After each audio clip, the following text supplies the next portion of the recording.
आशा करता हूँ कि आप सभी की तैयारी बेहतरीन चल रही होगी। अब समय है मॉक टेस्ट लगाने का। सो पर मॉक टेस्ट आप लगाइए, डेफिनिटली आपका 110 प्लस स्कोर आएगा ही आएगा। साथ ही आपको हम परिश्रम ग्रुप में भी ऐड करते हैं टेलीग्राम और व्हाट्सएप के, जहाँ पर कि बहुत सारा स्टडी मटेरियल वर्ग 3 के लिए स्पेशल डाला हुआ है। आप उसको पढ़ेंगे तो वहां से भी बहुत सारे प्रश्न आपको देखने को मिलेंगे। सक्सेस क्लासेस की लिंक डिस्क्रिप्शन में भी दी हुई है। प्ले स्टोर पर जाकर के आप वहां से भी डाउनलोड कर सकते हैं। Welcome to success classes. आप सभी का बहुत बहुत स्वागत है। आशा करता हूं कि आप सभी की तैयारी बेहतरीन चल रही होगी और आप सभी का एग्ज़ाम ये प्री वाला क्वालिफाइड होगा। आप ऐसी मेंटलिटी के साथ तैयारी करिए, फिर आपको कोई नहीं रोक पाएगा। आप कम से कम अपने विचारों को तो एक सही दिशा दीजिए कि मेरी परीक्षा निकल जाएगी। आप नेगेटिव थॉट मत लाइए। अभी ऐसा कुछ हुआ भी नहीं हो, काफ़ी सारे अभ्यर्थी नेगेटिव थॉट लाते, मेरा एग्ज़ाम निकलेगा नहीं निकलेगा नहीं निकलेगा। ये अभी आप अपनी डिक्शनरी से अभी के लिए शब्द आप बाहर कर दीजिएगा। मैं आज स्पेशल तौर पे बात कर रहा हूँ कि किस स्ट्रेटेजी के साथ हमें एग्ज़ाम में बैठना है, पहले कौन से सब्जेक्ट को करना है, फिर किसको करना है, सबसे लास्ट में किसको करना है, और वहाँ पर क्या टेक्निक अपनाना है कि हमारा दिमाग बहुत ही शांत मन से प्रश्न पेपर को हल करते रहे और हम अच्छा स्कोर भी कर पाएँ। एक बात शुरू में ये बता दूं, हर व्यक्ति के अंदर अच्छा खासा नॉलेज होता है।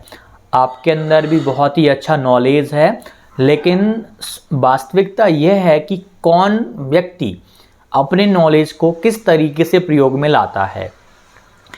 आपको मैंने टास्क दी। मान लीजिए यदि आप टास्क सबसे डिफ़िकल्ट टास्क को शुरू में करेंगे तो आप मुझे बताइए जो सरल सी टास्क हैं। मैंने आपको कुछ सरल टास्क दी, कुछ कठिन टास्क दी, सरल काम दिए, कठिन काम दिए।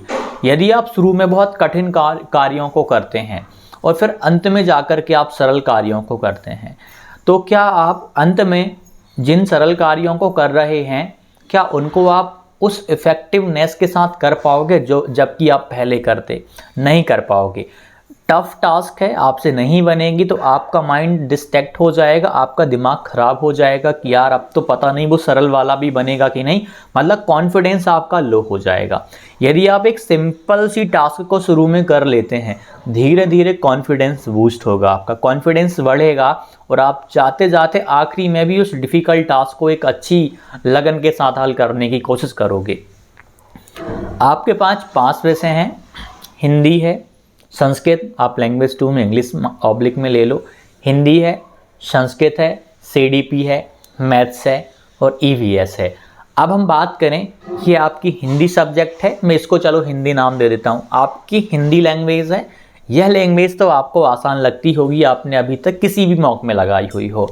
सबसे पहले आप हिंदी को करिएगा। और एक और चीज़ यहाँ पर आएगी कि अमित भैया ये बताओ, जो पेपर का इंटरफेस रहेगा उसमें यदि सेक्शनल नहीं लिखा, फिर 150 के 150 क्वेश्चन लगातार दे दिए, फिर आप क्या करेंगे? आप चेक करो पहले लगातार प्रश्न आ रहे हैं कि नहीं। 1 से लेकर जो 30 तक होंगे वो सेम होंगे। आप देखिए स्विच तो कर सकते हो ना प्रश्न को। 31 पे चले जाओ, आप समझ जाओगे कौन सी लैंग्वेज की बात कर रहे हैं। उसके बाद 91 पे चले जाओ, 61 पे चले जाओ। 61 से फिर आपको एक अलग सब्जेक्ट देखने को मिलेगा। 91 पे चले जाओ, उसके बाद आप 121 पे चले जाओ। यानी आपको 5 के 5 विषय तुरंत देखने को मिल जाएंगे। यदि उन्होंने देखिए, अब जैसे आप कहीं कहीं टेस्ट लगा रहे होंगे किसी भी प्लेटफॉर्म पे, तो हिंदी का सेक्शन अलग, बाकी सेक्शन आपको अलग अलग देखने को मिल जाते हैं। ठीक, तो इस प्रकार से आपको ऑब्जर्व करना पड़ेगा। यदि ऐसी सिचुएशन बनती है तो अदरवाइज आप आसानी से सारे के सारे उसको देख पाओगे, सेक्शन वगैरह आपको देखने को मिल जाएंगे। पहला आपको क्या करना है, पहला आपको हिंदी हल कर लेना है। हिंदी को सॉल्व करने से आपका कॉन्फिडेंस बूस्ट हो जाएगा, आपके अंदर एक अच्छा आत्मविश्वास आ जाएगा, फिर आपका पेपर अच्छा जाने लगेगा। आपको लगेगा कि यार 20 से 25 नंबर की बाजी तो मैंने अभी लगभग 15 से 20 मिनट के अंदर अंदर मार ली। आपके अंदर एक गजब लेवल की खुशी आ जाएगी और फिर आप परीक्षा और अच्छी करोगे। जब आपकी हिंदी पूरी हो जाए फिर आप कोशिश करिएगा कि आपकी सेकंड लैंग्वेज अच्छी है या नहीं है, संस्कृत या इंग्लिश जो भी आपने ली हुई है। यदि सेकंड लैंग्वेज आपकी बहुत अच्छी है तो सेकंड लैंग्वेज पे करिएगा आप। सेकंड लैंग्वेज में आपने संस्कृत आपकी बहुत अच्छी है तो संस्कृत करिएगा, इंग्लिश अच्छी है तो आप इंग्लिश करिएगा। सेकंड लैंग्वेज करना है आपको। यदि आपको सेकंड लैंग्वेज में संशय है और मैथ में आपका कॉन्फिडेंस बूस्ट है, बहुत अच्छा है कि यार मैथ तो मुझसे बन जाती, मैथ के जो भी मैथ्स वाले क्वेश्चंस आएंगे वो तो मैं पूरा कर लूँगा, तो सीधा हिंदी के बाद आप मैथ्स पे भी जा सकते हो, ठीक, दिक्कत नहीं आएगी। उसके बाद में एक और है, कुछ अभ्यर्थी सीडीपी में बहुत अच्छा परफॉर्म करते हैं तो हिंदी के बाद आप सीडीपी में जा सकते हो, लेकिन पहले नंबर पे सीडीपी मत जाना। सीडीपी का डिफिकल्टी लेवल मॉडरेट या हाई भी हो सकता है। यदि 4-5 क्वेश्चंस भी आपको टफ देखने को मिल गए, कहीं ना कहीं कॉन्फिडेंस आपका कम हो जाएगा। लेकिन हिंदी में कुछ भी कैसा भी पेपर बना दें वो, आपका कॉन्फिडेंस उसको हल करने के बाद बढ़ना ही बढ़ना है। हिंदी करिएगा, हिंदी के बाद आप द्वितीय भाषा करिएगा, द्वितीय भाषा के बाद में आप सीडीपी करिएगा।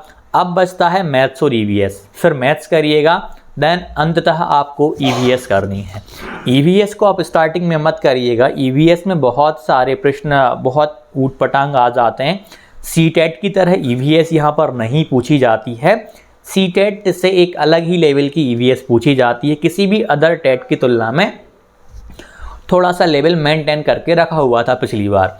अब 2024 की बात करें हम तो हो सकता है कि इस बार प्री है, थोड़ा सा सिंपल लेवल दे दें, लेकिन ये डिपेंड करता है कि जो कंपनी करवा रही है वो कैसा पेपर सेट करती है।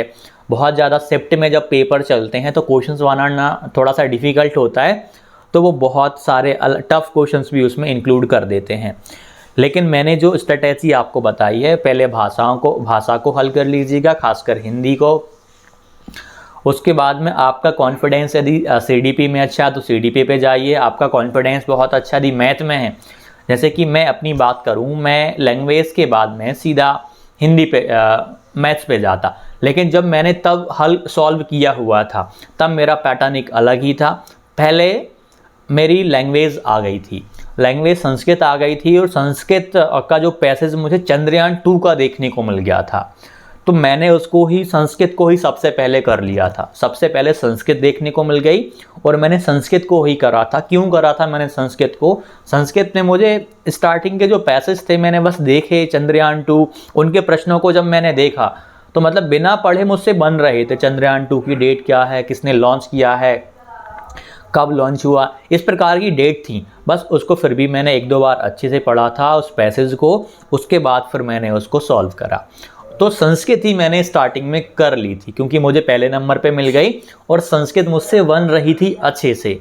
उसके बाद फिर मेरा हिंदी था और सबसे लास्ट में मुझे मिली थी सीडीपी, तो सबसे लास्ट में मैंने सीडीपी को ही करा था।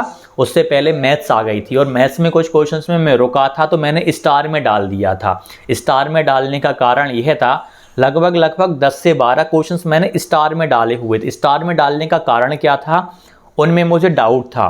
डाउट के साथ साथ जो मैथ के 1 या 2 क्वेश्चंस थे जो मुझसे उस एट दैट टाइम नहीं बन रहे थे जब मैं सॉल्व कर रहा था।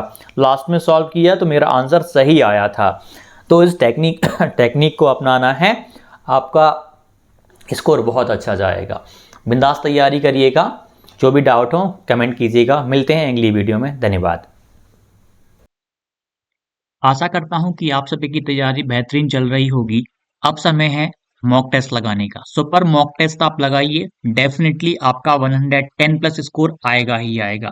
साथ ही आपको हम परिश्रम ग्रुप में भी ऐड करते हैं, टेलीग्राम और व्हाट्सएप के, जहां पर कि बहुत सारा स्टडी मटेरियल वर्ग 3 के लिए स्पेशल डाला हुआ है।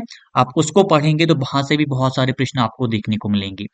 सक्सेस क्लासेस की लिंक डिस्क्रिप्शन में भी दी हुई है। प्ले स्टोर पर जाकर के आप वहां से भी डाउनलोड कर सकते हैं।